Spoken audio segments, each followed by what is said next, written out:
ఈ వ్యక్తి సముద్రం నుండి తప్పిపోయి ఒక విచిత్రమైన దీవిలోకి వస్తాడు. అయితే ఈ దీవిలోని ప్రజలందరూ చాలా చిన్నగా ఉంటారు.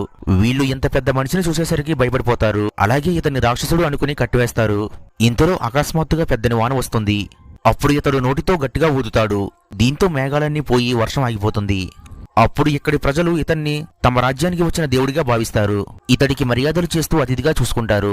అయితే ఒక రోజు రాజుగారు, నువ్వు మాకు ఎంతో సహాయం చేస్తున్నావు, నీకు ఏదైనా అవసరమైతే చెప్పు, మేము చేసి పెడతామని అంటారు. అప్పుడు ఈ వ్యక్తి, తప్పిపోయిన నా కూతుర్ని కనిపెట్టండి చాలు అని అంటాడు. అప్పుడు రాజుగారు, మా మీదికి శత్రువులు దాడి చేయడానికి సిద్ధమవుతున్నారు, మమ్మల్ని వారి బారి నుండి కాపాడితే నువ్వు అడిగిన సహాయాన్ని మేము చేస్తామని అంటాడు.